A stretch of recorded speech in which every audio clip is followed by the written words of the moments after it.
Salut à tous, c'est le consultant. Petite vidéo aujourd'hui assez improvisée. Voilà, j'ai réagi à l'actualité. Je viens de voir l'article de l'équipe qui dit que dans les prochaines heures, Lacazette risque de signer à Lyon pour la saison prochaine. Et pour moi, c'est une annonce énorme, les amis. Pourquoi Tout simplement parce que c'est le retour d'un des meilleurs buteurs de l'histoire de l'OL. C'est la recrue vraiment la plus importante qu'on ait pu avoir sur ces dernières années. C'est aussi grand que Memphis Depay, c'est plus grand que Ndombele, c'est plus grand que Boateng, malgré tous les titres qu'il a pu avoir. On a vu à quel point Boateng il était à la ramasse. Lacazette, c'est quelqu'un qui est d'une efficacité redoutable, qui à la fois est très fin techniquement, sait jouer en équipe, il est bon de la tête, il est bon sur les pénaltys. C'est un leader technique sur le terrain. Il a prouvé à Lyon qu'il était capable d'être là dans les grands rendez-vous, d'être constant sur une saison. Donc c'est un très grand joueur. Il a montré à Arsenal qu'il était capable de s'imposer dans une grande équipe qui n'est pas au niveau des tops de la Première Ligue, mais qui est quand même une équipe costaud.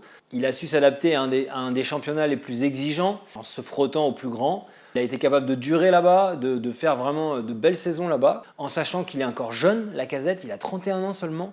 Donc il est vraiment pas cuit. Quand on voit Benzema qui est au summum, à l'apogée de sa carrière à 34 ans, on se dit que Lacazette a encore de très bonnes années devant lui. Il a au moins 3 ans devant lui pour faire de belles choses.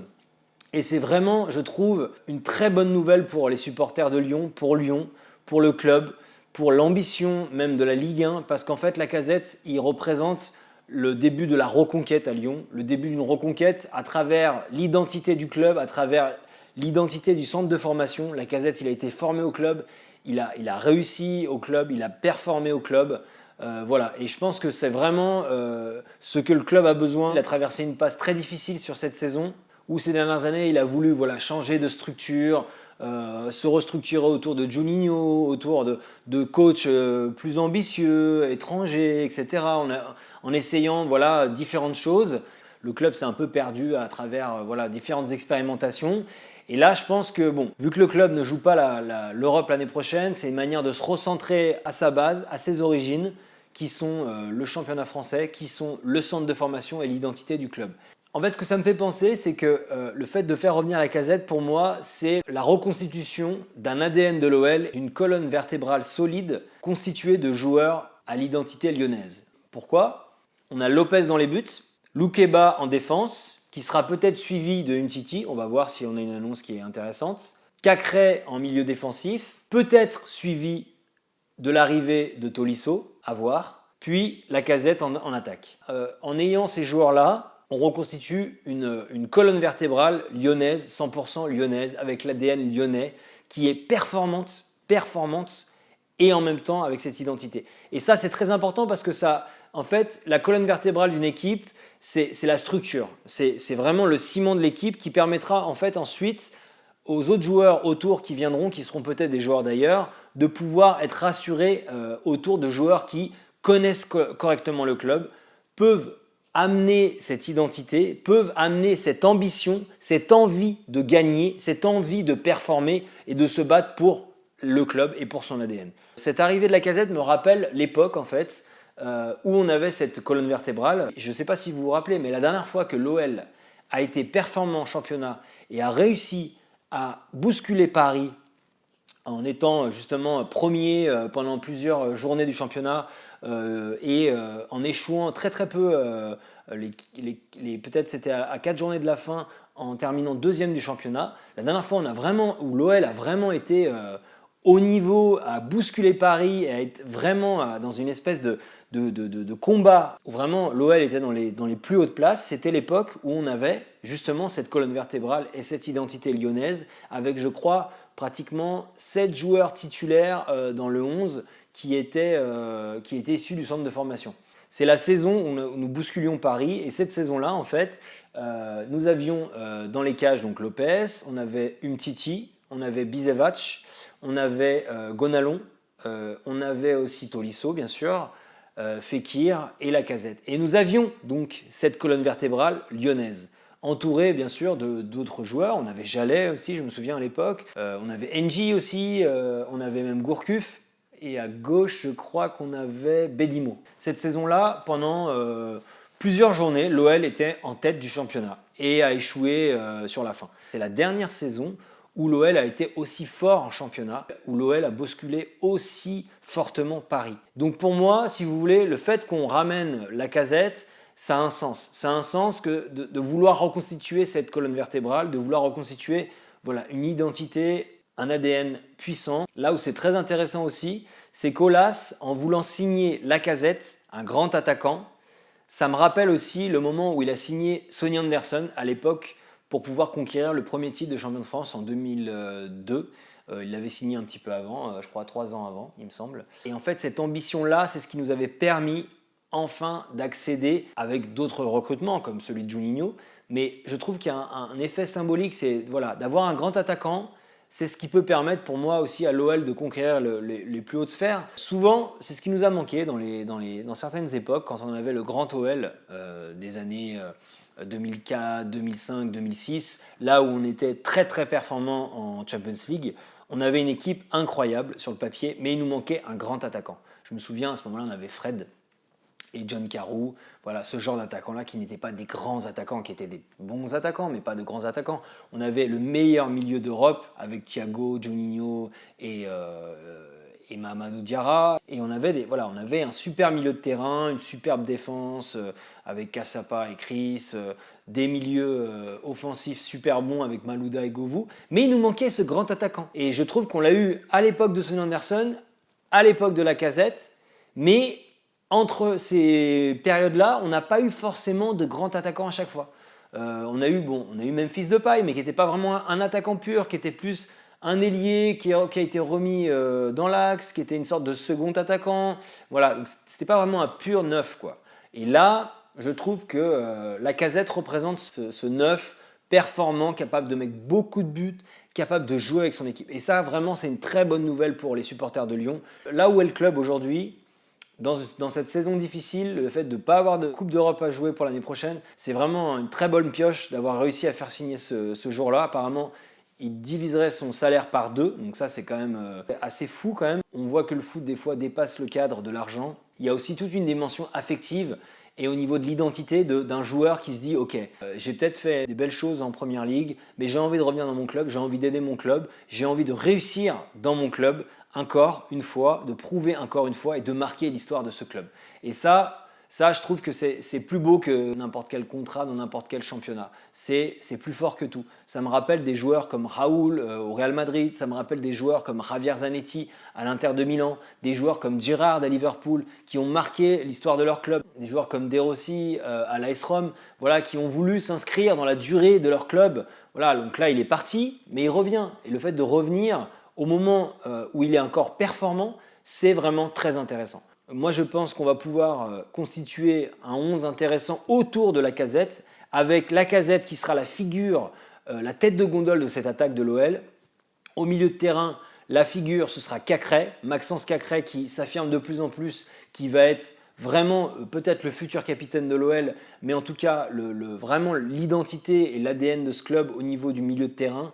Défensivement parlant, le mec qui se sacrifie pour l'équipe, qui est là, qui donne du jeu, qui est capable d'accélérer le jeu de l'équipe, qui est capable de distribuer des bons ballons, de dribbler, de tacler, de récupérer, qui a une intelligence de jeu. Donc ça, c'est très intéressant. En défense centrale, on aura Lukeba qui s'affirme comme le futur défenseur important de ce club, qui déjà à son âge, je crois il a 18 ans ou 19 ans, il est très jeune, il a une mentalité très très bonne, une humilité à chaque fois qu'il parle sur le terrain qui est super bonne, une intelligence de jeu, une technicité, donc déjà ça c'est très prometteur pour la suite. Et évidemment Anthony Lopez qui est dans les cages, qui a fait une bonne saison, qui est revenu alors qu'il n'était pas très bon la saison dernière, qui est revenu au top, qui nous a sauvé énormément de situations cette année. Donc moi je pense qu'on peut capitaliser sur cette colonne vertébrale de l'OL en espérant évidemment garder Paqueta, parce que Paqueta au niveau technicité, au niveau de ce qu'il peut apporter même collectivement au jeu et offensivement et même dans la récupération, ce serait extraordinaire de pouvoir associer Paqueta à Lacazette. Imaginez les amis, d'avoir les deux joueurs qui jouent ensemble.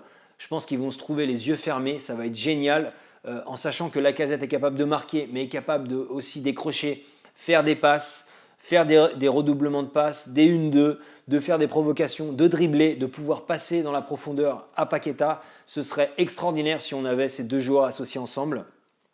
Donc ça, moi j'espère de tout cœur. Ensuite, sur le recrutement, j'espère aussi qu'on va réussir peut-être à garder Tété. Tété, ça a l'air d'être une bonne recrue. Je pense qu'il faut encore qu'il s'affirme. Mais ce qui est intéressant, c'est que c'est un vrai ailier, un pur ailier. Un mec qui est capable de dribbler et vraiment de faire des bonnes passes décisives. Et même aussi de marquer. Et ça, on a besoin. On a besoin d'un ailier. Je pense qu'à l'OL, ce qui manque aujourd'hui, c'est un ailier capable d'étirer sur les côtés, de prendre les ailes. On a trop de joueurs, en fait, style Toko Ekambi, qui sont des faux ailiers, qui sont en fait des attaquants, des seconds attaquants, si on veut, et qui repiquent toujours dans l'axe. Et ça, c'est pas bon pour l'OL. Je pense qu'il faut vraiment avoir un ailier. Alors, soit on arrive à garder Tété, voire Toko Ekambi, mais on achète un ailier supplémentaire. Soit, si les deux partent, il faudra acheter deux ailiers. Ça, c'est très important. En plus de la casette, si la casette est entourée de deux bons ailiers, voire un ailier pur et un second attaquant qui est capable de rentrer dans l'axe et de jouer avec lui, ça pourrait être intéressant. Voilà, donc en gros, pour la ligne d'attaque, si on joue en 4-3-3, ça serait à peu près la ligne d'attaque qui pourrait se dessiner. Paqueta, j'espère qu'il va rester au milieu de terrain, ça c'est une évidence. Et ensuite, au milieu, j'ai envie de vous dire, Cacré, associé à qui? Ndombele est parti, et moi là j'espère que à la suite de la casette suivra Tolisso, en sachant que oui, il a été blessé assez souvent au Bayern de Munich, mais c'est un joueur qui a une mentalité exceptionnelle, Tolisso. C'est un joueur extrêmement complet, c'est un joueur qui a tout gagné au Bayern de Munich, qui a gagné avec l'équipe de France, qui a une expérience du haut niveau incroyable, qui pourra amener une mentalité et un leadership tout en ayant l'identité et l'ADN de l'OL. Et ça, c'est inestimable. Vraiment, Tolisso, c'est un cadre, vraiment, c'est un cadre en termes d'exemplarité. C'est un mec qui a vraiment une mentalité géniale. Et moi, j'espère sincèrement qu'il reviendra à l'OL. Imaginez, je vous disais tout à l'heure, Lacazette associé à Paqueta en attaque. Mais imaginez Cacré associé à Tolisso au milieu de terrain. Franchement, c'est un milieu incroyable. C'est un milieu, vous avez ces deux milieux-là, mais c'est extraordinaire parce que vous aurez à la fois deux joueurs techniques, les deux sont techniques. En même temps, vous avez deux joueurs capables de récupérer des ballons avec vraiment plus de récupération pour Cacré et peut-être plus de projection pour Tolisso. Et Tolisso, surtout, vous avez un joueur qui est capable de marquer, de faire des passes décisives. De même, il est même capable de tirer, je crois, des corners et des coups francs. Il a une grosse frappe. Et donc ça va compléter avec Cacré qui lui est plus dribbleur et meilleur dans les petits espaces. Et Tolisso plus physique, voilà, qui est capable d'être un peu une tour de contrôle très complète, capable de se projeter vers l'avant. Et je pense que les deux seront extrêmement complémentaires. Les deux ont à la fois une vision de jeu et en même temps une exemplarité en termes d'attitude qui est vraiment géniale. Donc je pense que ça serait incroyable. Si vraiment Lyon arrive à attirer à la fois Lacazette et Tolisso pour la saison prochaine, je pense qu'on peut reconstituer quelque chose d'intéressant. Voilà. Ensuite, en défense, je pense que Loukeba associé à, par exemple, Umtiti, pourquoi pas. Après, Umtiti, à voir au niveau physique comment il va revenir, à voir s'il a toujours du jus dans les jambes, s'il est capable de performer au plus haut niveau, à voir, mais pourquoi pas. Umtiti, c'est pareil, il a une bonne mentalité, il a quand même, le moment où il a joué à Barcelone, il a été bon, le moment où il a joué en équipe de France, les derniers moments, il a été bon aussi, donc pourquoi pas, à voir, en bonus, je dis pourquoi pas. Après, à voir Boateng s'il reste ou pas, et s'il est capable de quand même amener quand même un peu de leadership à l'OL, parce que moi je trouvais qu'il amenait quand même une mentalité et un leadership qui était intéressant, même s'il n'est pas capable de jouer tous les matchs, on pourrait justement peut-être faire un match sur deux avec Boateng et le remplacer par un autre joueur. Donc à voir. Sinon, j'espère qu'on va amener une recrue importante en défense centrale qui sera associée à Loukeba. Ça, c'est très important. Après, en second couteau, on peut toujours penser à Thiago Mendes, qui est capable de faire de bons matchs. On l'a vu en défense centrale aussi. Pourquoi pas, qui peut être aussi un remplaçant en milieu de terrain défensif. Donc à voir. Moi, j'espère en tout cas que quoi qu'il arrive, que ça soit Umtiti, voire Boateng, voire un autre, il faudra en tout cas qu'il y ait un grand défenseur associé à Loukeba. C'est primordial. La défense a besoin d'être renforcée, d'être stabilisée et vraiment d'avoir une assise qui apporte de la confiance à l'équipe. C'est primordial. Ensuite, côté droit, Malo Gusto, moi j'ai une totale confiance en ce mec-là. Je pense qu'il faut qu'il fasse vraiment, qu'il s'installe vraiment dans cette défense, qu'il fasse une saison complète Après, il faudra le challenger avec un autre latéral parce qu'il ne peut pas faire tous les matchs, c'est impossible. Donc soit Dubois reste, mais pour moi, Dubois serait le remplaçant de Malo Gusto, ce qui peut être possible. Hein. Dubois, voilà, hein, il est moins bon que Malo Gusto, c'est pas grave. Voilà, on n'est pas obligé de lui mettre autant de pression sur les épaules. On peut tout simplement reconnaître qu'il n'a pas le niveau pour être titulaire forcément tout le temps. Et il a besoin d'être challengé par un autre joueur. Donc voilà, Malo Gusto titulaire. Pour le côté gauche, Emerson part, donc forcément, il va falloir le remplacer. Donc là, je ne sais pas ce que le club...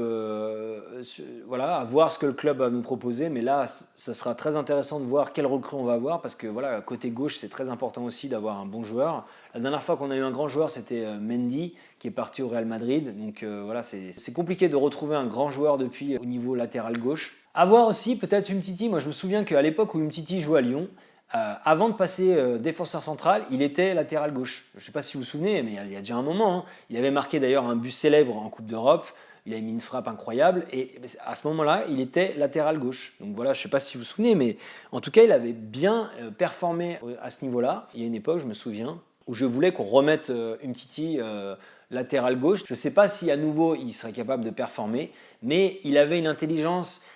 une technicité qui faisait qu'il était capable d'à la fois de faire les efforts et de pouvoir en même temps provoquer. Donc voilà, à voir, peut-être que ça pourrait être une option pour la suite. Ensuite, bon, Lopez dans les cages, c'est indiscutable, on va le laisser, je pense qu'il y a rien à dire là-dessus. Avoir peut-être un bon remplaçant dans les cages, ça pourrait être intéressant aussi. Après, le gros bémol que j'ai, c'est à propos du coach. Peter Bosz, franchement, je suis très très mitigé avec ce mec. Il y a des moments où en fait l'OL était capable de presser très haut sur le terrain et de bousculer des équipes. Et il l'a fait, et le club l'a fait à plusieurs moments.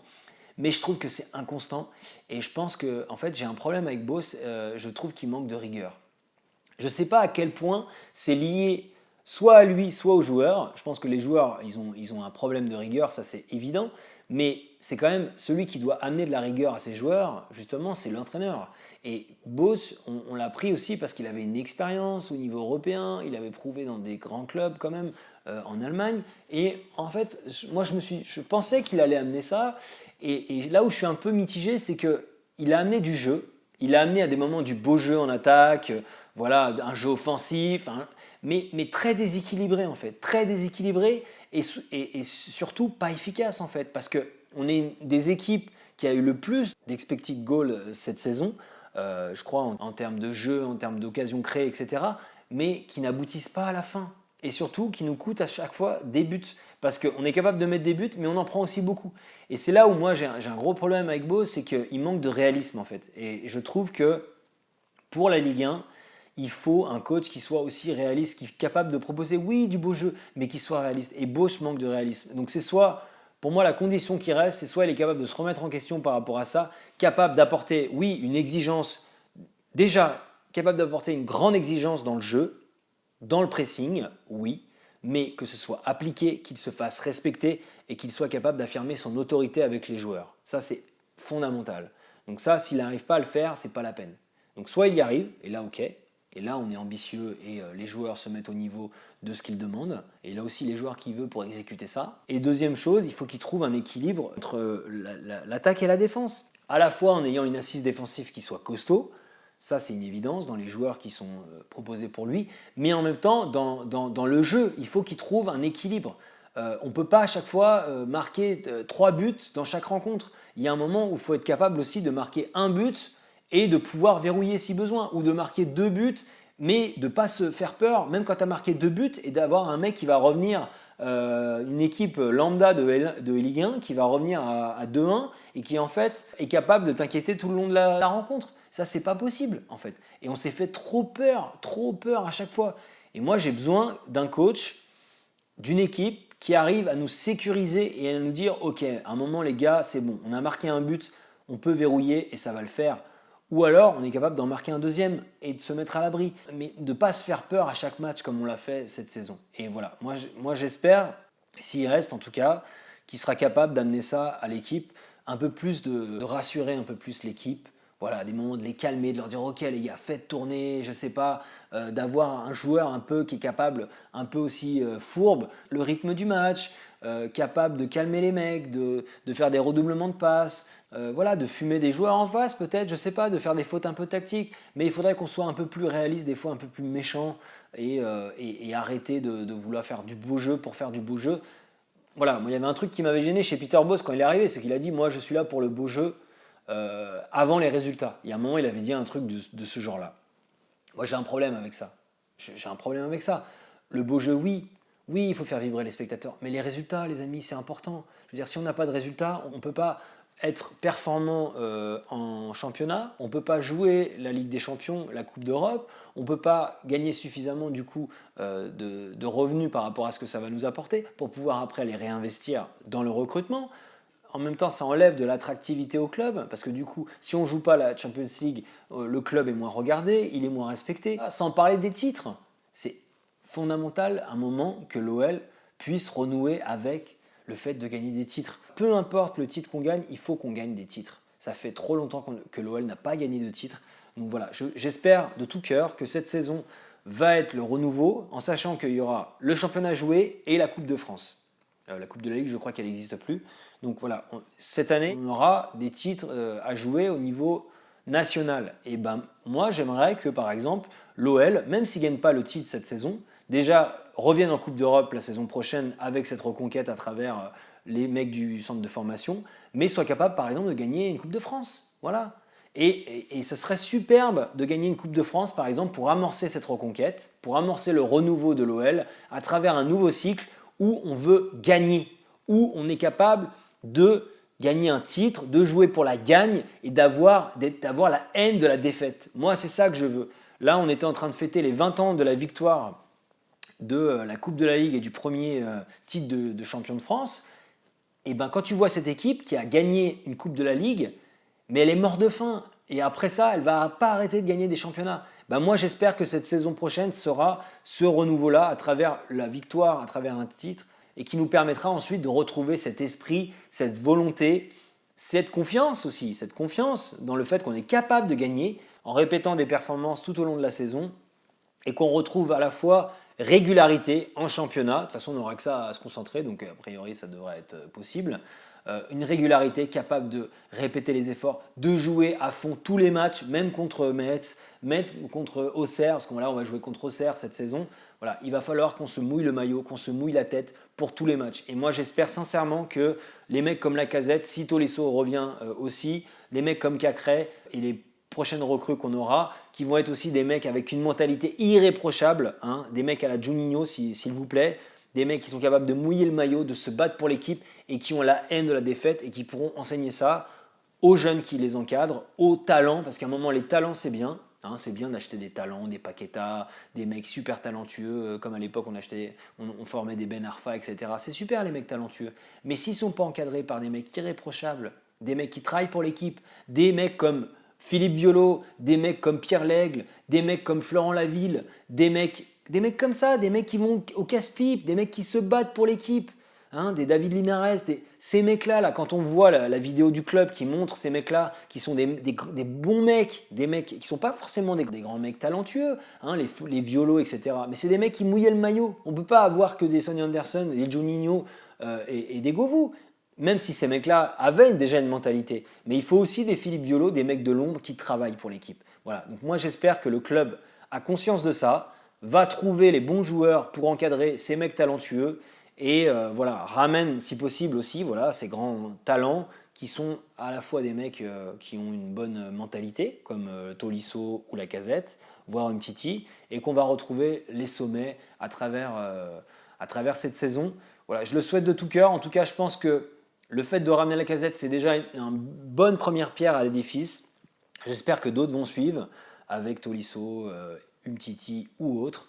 En tout cas, je le souhaite de tout cœur. Je souhaite que l'OL retrouve le haut du classement. C'est important pour le club, c'est important pour l'histoire du club, pour l'identité du club. Et c'est important aussi pour la Ligue 1 parce qu'en fait, le PSG, on sait, ils sont au niveau des sphères, ils sont au-dessus de tout. Mais on a besoin d'avoir un Lyon fort, un Marseille fort, un Monaco fort. Voilà, donc c'est très important. Donc moi je souhaite de tout cœur que Lyon retrouve le haut niveau. Bon, il se trouve que je suis supporter lyonnais depuis ma tendre enfance, donc forcément, voilà, j'ai grandi avec ce club.